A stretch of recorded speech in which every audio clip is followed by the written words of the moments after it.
Salut, ici Résumé court. Aujourd'hui, je vais vous faire le résumé de la série thriller dystopique brésilienne appelée 3%. Spoiler à venir, attention et prenez soin de vous. La prémisse du film se déroule loin dans le futur lorsque le monde a été divisé en deux moitiés. La première moitié s'appelle l'offshore où les gens vivent dans le luxe, ils ont tout ce qu'ils souhaitent dans la vie, l'argent, le bonheur, le divertissement, etc. Alors que la seconde moitié est un bidonville sans hôpital, ni école, médicaments, vaccins ou emploi. Chaque personne habitant les bidonvilles a une seule chance dans sa vie afin de passer à l'offshore. Lorsqu'ils atteignent l'âge de 20 ans, ils doivent passer par une procédure de sélection principalement appelée la procédure. Seuls 3% des personnes sont sélectionnées dans la dite procédure. Les sélectionnés peuvent vivre leur vie sans aucun problème, tandis que les autres sont renvoyés dans des bidonvilles pour continuer leur mode de vie misérable. Un matin, on annonce que la 104e procédure est sur le point de démarrer. Toutes les personnes qui se sont inscrites à la procédure sont priées de se présenter au siège principal. L'une des participantes de cette année est une fille nommée Michelle. Un anneau placé derrière ses oreilles lui dit qu'elle devra atteindre le quartier général dans les prochaines 40 minutes. L'appareil a été inséré lorsqu'elle s'est inscrite au processus. Tous ceux qui ont participé ont un appareil intégré qui détermine leur identité officielle. Michelle et son amie de quartier nommée Bruna se dirigent nerveusement vers le siège aux côtés de plusieurs autres personnes âgées de 20 ans. Ils sont obligés de porter un uniforme avant d'entrer. Suite à cela, le surveillant et chef de la procédure, nommé Ézéchiel, leur prononce un discours sur l'importance du programme. Il s'avère que le programme a été inventé par une entité appelée le couple fondateur. Il ne donne pas plus de détails sur les fondateurs, mais évoque un groupe de rebelles qui s'opposent à l'idée. Après le discours, Ézéchiel rencontre une nouvelle employée nommée Aline. Elle révèle qu'elle vient de l'offshore pour évaluer ses performances. Ézéchiel n'est pas content de l'intrusion, mais ne peut pas se positionner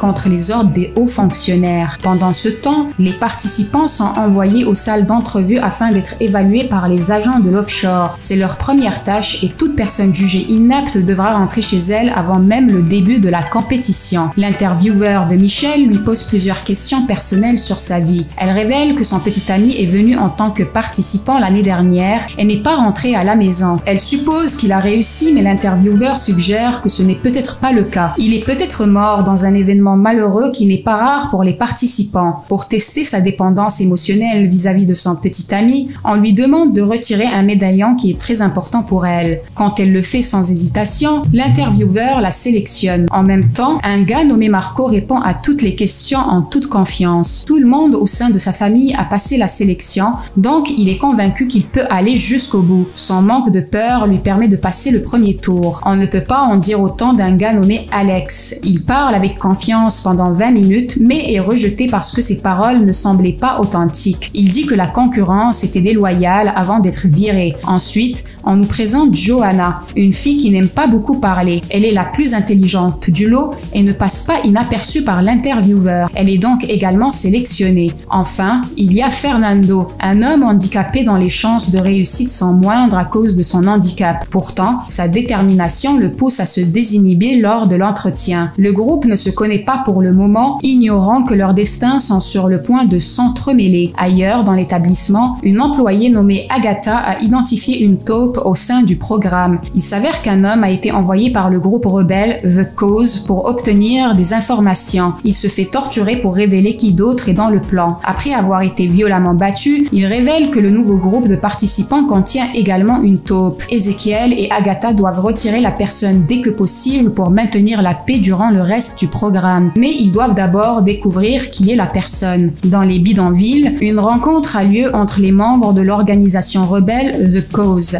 Ils pensent que tout le monde mérite une vie de qualité et que la procédure n'est que de la propagande pour créer des classes supérieures et inférieures dans la société. Le meneur du groupe est convaincu que la personne qu'il a envoyée dans le programme ne se fera pas arrêter. De retour au siège principal, Alex commet l'impensable car il n'a pas été sélectionné. Les autres sont choqués par l'incident et doivent être emmenés dans l'autre pièce par les officiers. Après cela, leurs appareils auditifs sont scannés afin de s'assurer que les participants sont enregistrés. Johanna remarque que le gars devant elle, qui s'appelle Raphaël, a 3 points de suture derrière l'oreille, ce qui est différent de l'implant habituel, à savoir 2 points de suture. Elle lui fait savoir qu'il fraude, mais il insiste sur le fait qu'il est légitimement enregistré. Lorsqu'il est scanné, le moniteur procède à la vérification. Johanna est sûre qu'il a réussi le test en utilisant utilisant une astuce, mais elle n'en informe pas les officiers, prévoyant d'utiliser l'information à son avantage. Puis, le temps qu'ils attendaient arrive enfin et ils sont emmenés dans une pièce pour leur première tâche. Un ensemble de blocs de construction ont été placés au milieu de la table. Les participants doivent les utiliser pour construire 9 cubes en 10 minutes. La tâche commence, mais Fernando a du mal à atteindre les cubes. Michelle l'aide par instinct avant de récupérer les cubes pour elle-même. Ils se mettent immédiatement au travail et s'affairent à la tâche pendant que la minuterie tourne. Durant les dernières secondes, Michelle a du mal à rassembler le dernier cube. La voyant en galère, Fernando l'aide et crée un plus grand cube sur l'un des 8 cubes qu'elle avait déjà rassemblés. Lorsque le chronomètre s'arrête, Raphaël a un cube en moins, alors il vole un gars à côté de lui. La direction le laisse s'en tirer et il passe le tour. De même, Johanna a créé 11 cubes qui la font également passer. Michelle a également 9 cubes, bien que l'un d'eux est plus gros, ce qui la fait également passer. Après le tournoi, tout le monde commence à regarder Raphaël bizarrement. Il le traite de tricheur et parle derrière son dos. Il provoque délibérément une bagarre et se fait battre par un groupe de personnes. Lorsqu'ils finissent par s'arrêter, les participants qui étaient insultants plus tôt commencent à sympathiser avec lui. Son plan fonctionne, mais il ne passe pas inaperçu par l'intelligente Johanna. Elle lui demande d'être à ses côtés, car s'il la trahit, elle informera le fonctionnaire au sujet de sa fausse immatriculation. Dans le bureau d'Ézéchiel, Ali le questionne sur sa façon de gérer la procédure. Elle est impatiente de trouver une faille dans son travail afin de pouvoir prendre sa place. À ce stade, elle évoque également le nom de sa femme,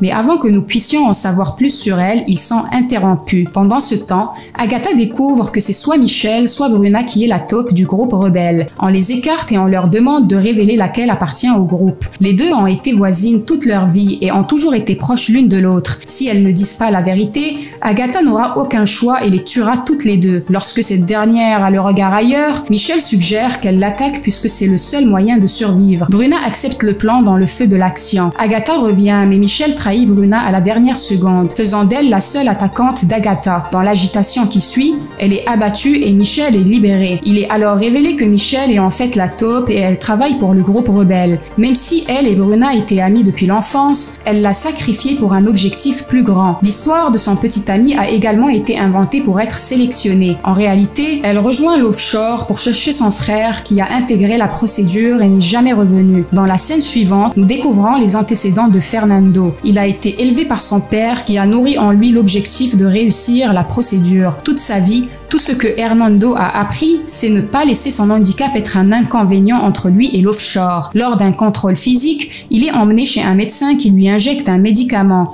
À sa surprise, le médicament provoque des douleurs dans ses jambes pour la première fois de sa vie. Le médecin affirme que s'il réussit la procédure, il pourra recevoir un traitement approprié et pourra marcher un jour. Fernando ne sait pas comment réagir face à la nouvelle parce qu'il avait déjà accepté le fait qu'il ne marcherait plus jamais. Pour la tâche suivante, les participants sont mis en groupe et emmenés dans une salle. 4 mannequins sont assis à table avec différentes expressions sur leur visage. Le groupe doit comprendre ce qui est arrivé à la femme vêtue en bleu marine. Ils commencent rapidement à analyser la situation en suggérant leurs propres idées. Après de longues réflexions, Fernando arrive à la conclusion que la dame a été empoisonnée. Son mari est l'homme assis à côté d'elle parce qu'ils ont tous les deux de la boue sur leurs chaussures. Ils doivent donc être les invités de l'autre couple. Cependant, elle se tourne vers l'autre homme. Cela pourrait signifier qu'elle avait une liaison avec lui et qu'elle a donc été empoisonnée par sa femme qui a préparé le repas. Cela explique aussi le visage inexpressif de la femme. Le groupe est d'accord avec les suggestions, mais Raphaël s'y oppose. Il propose la théorie selon laquelle la femme a une réaction allergique au couvert en argent, puisque tout le monde porte au moins un bijou en argent et la femme porte une bague en verre et un collier en bois. Il suppose qu'elle est allergique à l'argent. Elle se tourne vers l'homme autre que son mari parce qu'il est médecin. En fouillant dans les tiroirs, il trouve des schémas du corps humain. Mais cela n'explique toujours pas pourquoi la femme présente un visage sans expression. Johanna, qui était restée silencieuse tout le temps, révèle que la femme est aveugle parce qu'il n'y a pas de lampe à côté d'elle sur la table d'études. Il vérifie l'autre tiroir et trouve un livre écrit en braille. En fin de compte, l'hypothèse de Raphaël s'est avérée vraie. Pourtant, un de leurs coéquipiers est éliminé car il n'a rien fait pour aider le groupe. Le 3e jour, Ézéchiel demande de l'aide à Aline afin de surveiller le tournoi puisqu'il manque du personnel. Elle accepte l'offre l'offre mais se méfie un peu d'Ézéchiel. Ainsi,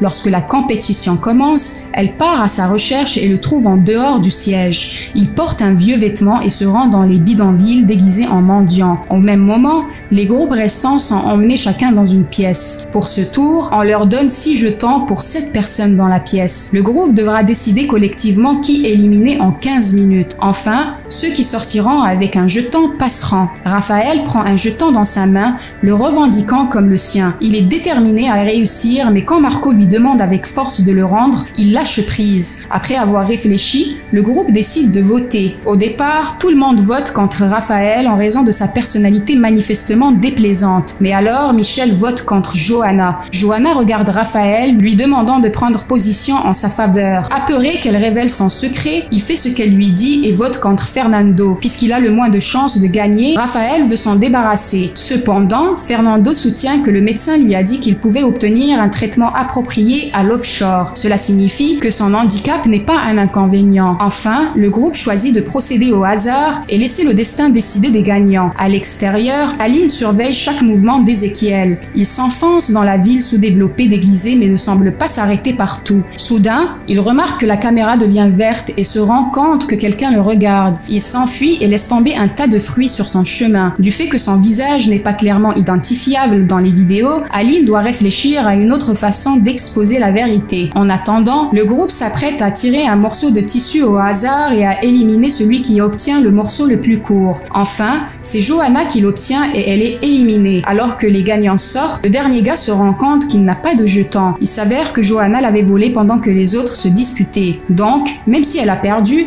elle a trompé le dernier gars pour qu'il soit éliminé. Elle rejoint avec suffisance le reste du groupe dans la dernière scène, prête à tout pour gagner. Pour connaître la suite de la série, abonnez-vous pour plus de vidéos comme celle-ci. Activez la notification et laissez un like pour aider la chaîne. Merci d'avoir regardé.